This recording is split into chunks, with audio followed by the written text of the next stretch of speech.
Huskies win 74-69 over UMass Lowell, and they improve to 3-1 on the season. You may notice that this is the third video in this series of me recapping every Husky basketball game. Well, there's 3 videos and there's 4 games. Well, here's what happened. I didn't know they played Seattle Pacific, and I saw someone in the comment section tell me that they played Seattle Pacific, and I just assumed they were talking about an exhibition game, and I thought, well, that's really weird. That's really weird because I looked at their schedule on ESPN and on Fox Sports, and nobody had it listed. So I figured, oh, weird time for an exhibition game, but hopefully they can, get some cohesion. Nope, absolutely real basketball game. Didn't watch a second of it, so I won't talk about it. I did have a buddy attend the game who told me that the first half reminded him of the early Bob Bender years. Not a compliment. Not a compliment. He didn't add that part in. I'm assuming that it wasn't a compliment because that's ugly. Down 11 to Seattle Pacific in the first half. And that kind of leads. So to those of you new to the channel, thank you so much for joining us. When I recap these games for the Mariners, the Seahawks, the Kraken, bunch of people, what I do is I start the opposite of what ends up happening. If it was a win for the Huskies, we start with the negatives. If they lose, we do the opposite. Well, there's a pretty obvious negative. This team's not very good yet. This team is not very good yet. And look, UML is a team that I was not familiar with, but after doing some research and a very helpful comment who told me that they're actually decent, projected to finish second in the American East, right behind Vermont. Got 1 out of the 9 media first place votes, but clearly the second best team to start the year in the American East. It's still not good to struggle against a team that you should be beating up on. And it's another case of a slow start. And we're going to see more of them. We're going to see more of them because there's just not a lot of cohesion with this team. And that's not surprising. Everyone's new. Everyone's new. Outside of Breidenbach, there's nobody on this team that was playing last year. Nobody. So you can have all the workouts you want in the summer. There's going to be issues. And oh boy, are there issues right now. They cannot make a shot. They just flat out can't shoot right now. I see some guys with some form and some previous stats that suggest that they should be okay shooting the basketball. Not great. Not saying that they're going to be a 38% team from 3 or anything like that, but they're better than 3 for 16. Like you watch DJ Davis shoot, who is just not finding the ball's not finding the net. Or if it is finding the net, it's not going over the front of the rim first. You watch his stroke, you think, okay, this guy should be able to shoot. And he was, I believe, the best free throw shooter in the country. So he is going to be better, right? The rest of this team, I don't think is going to be great from outside. Maybe with the exception of, I think Iheanacho's got a pretty good stroke. I think that Jace Butler has a good stroke, but I don't know how much he's going to be playing. He's been kind of in and out. I don't trust Courtwright. I don't trust Makai Mason. 5 minutes, 3 turnovers. Hope everything's okay. Because, that was a big get for Danny Sprinkle. And it has not been great to start out. But we'll get into the positives. But first, let me thank Simply Seattle, the very best in Seattle sports gear. Awesome stuff for the Huskies, of course, but also the Kraken, the Supersonics, the Mariners, the Seahawks, the Storm, the Sounders, Tacoma Rainiers, Ballard FC. You can find it all at Simply Seattle. Once you find what you're looking for, it doesn't matter what you're looking for, enter code MOLLYWOP15 at checkout to save 15% off your order. MOLLYWHOP15 automatically takes 15% off. It's almost that holiday season, folks. Go get your presents. Go shop at Simply Seattle. I know I will be doing the majority of my Christmas shopping, and I can say this because my family doesn't watch my videos very often. We'll be most of it done at simplyseattle.com just because they are the very best. www.simplyseattle.com. Code MOLLYWOP15. Link in this description. There's a link in the description to make it nice and easy for you. You know, I was just thinking how great that ad read was going, and then boom, right at the end. I was the opposite of the Huskies, because here's the positive for the Washington Huskies. And look, I know I say and look too much. Watching this team play, I see hope. And it's why I say, here's the positive. They're not good yet. I think this team might be decent. I know it's weird to say about a team that fell down 11 points to a bad lower division team. I know that they should have gotten crushed by Nevada. I know they didn't look great against UCD, and they certainly didn't look great against UML tonight. But I watched this team, and I think there are good players here. And I think with some work, they're going to be competitive. And I'm okay with competitive. I would love a tournament bid. I'd love to go to the NIT even. But all I'm asking for in this first year with Sprinkle is competitiveness. And it's too bad that's all I'm asking for, because they have a literal, no pun intended, great player in Great Osobor. Yeah, the free throws are a little frustrating right now, but you watch that guy play and you come away with, oh, that's an All-American. That is a great college basketball player. Phenomenal college basketball player. I mean, it's not just the impact that he makes offensively, you know, being the point forward. And he does do a better job of initiating the offense than anybody. It's what he does defensively. Like, he does not have ideal NBA size, right? But because of his length, there is some length there.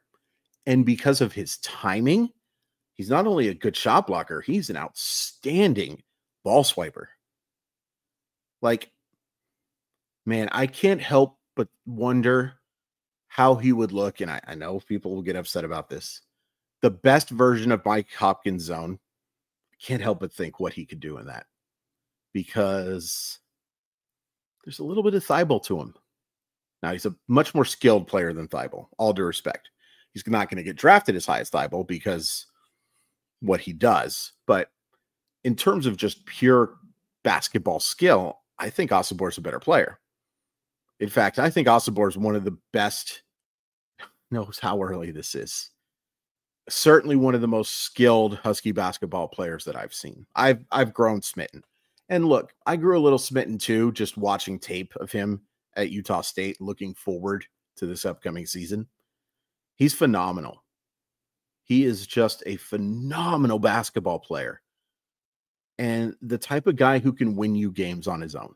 And I think tonight he kind of did. But there were some other decent performances here. Tyler Harris has a chance to be a really good basketball player. I saw a couple of mock drafts actually that had him going at the end of the first round, and it's possible. I think that's a little, early, but got to watch some other players before I would make that assessment. But I get it, because of that frame and his ability to block shots too. Pretty wiry, and you'd like to see the outside shot get a lot better, because I don't think he's going to be able to play inside. But he's a really good college player, and I really like him off the bench. I like that he is that sixth man, but no, he's not. He's a guy who plays a lot of minutes for you. He may not get the start every game. In fact, he may not start again, but he looks comfortable in that role. And even though he didn't have an assist, the Huskies did not have many, because you have to make shots to do so. I see a good facilitator. I see a guy who is willing to make that extra pass. And I don't want to go to Coach Carter on you and blah, blah, blah. These kids these days, they just don't do anything, blah. Yeah, that's not me. But it is nice to make the extra pass, to get that guy the better shot. I see that from him. He is a guy I've seen a few times, the assist to the assist. And that's important. That's important. There's a reason hockey gives you a point for that. Maybe they should do something like that for basketball as well. Be kind of crazy, but I thought he played a really solid game, a much better game from Zoom Diallo. Much, much, much better. You see that shot ability, the ability to create his own shot. There's only a couple of guys on this team that can do that. Osobor obviously can do that. I think DJ Davis can actually do that a little bit. Tyler Harris can do that. And Zoom Diallo can do that as well as any of them. There's going to be growing pains. There's going to be growing pains for sure. But I think what you're seeing is the making of a really good college basketball player. And I think what you're seeing is if everything goes right for the Washington Huskies, I think you see what the big three looks like. It's Osobor, it's Harris, and it's Diallo. And then maybe you have enough depth. Maybe. Some of that has to do, Frank Kepnang, again, missing today's game, and health has just been such a problem for him. But with some depth, maybe you have enough to be competitive in the Big Ten. Maybe. Based on how they've played so far, that seems like a pipe dream. But you've gotten just enough flashes of how good this team could be. And maybe I'm just looking at it through an optimistic sphere or lens or some sort of circular thing. Maybe that's it. But I do see enough that I'm not willing to throw this team away. And maybe some of that has to do with the fact that Osobor is so good that you can't just throw it away. And I really hope for those of you who are Husky basketball fans, and look, it's early in the year. These games have little to no significance. I get it. But if you're a fan of basketball and you're a fan of the Huskies, I really would recommend or hope, maybe a combination of both, probably a combination of both, that you watch this team just to watch Osobor play. Because, and again, I'm not a current basketball hater by any means. I wouldn't do these videos if I was. But there's some nostalgia to him, the big man. And it's kind of fun in today's game to have the big man who is, I don't think his skill set will actually translate to the NBA. I think he'll be a guy, and, hashtag not an NBA scout, but, I trust my eyes on a lot of stuff. A guy who could be a serviceable role player, who could be that 9th or 10th guy on your bench, provide some energy, can't leave him wide open, provide some fouls, that type of thing. So I don't think he could be a star in the NBA. But his game is perfectly suited to be a superstar in college basketball. And you don't get to see those very often in UW. We've seen some really good players. Brandon Roy, Isaiah Thomas, Nate Robinson, Spencer Hawes, John Brockman, all guys who had good NBA careers. Brockman may be a little bit hyperbolic with good NBA career, but by the way, I've always wanted to bring this up on something. Did you know John Brockman was in the high school dunk contest at the All-American game? When you think of John Brockman, and I think of him a lot, I think of him fondly, do you think slam dunk contest? Of course you don't. No. So, if the schedule is right, and who the heck knows at this point, they're off until Friday, and then they'll take on Alcorn State.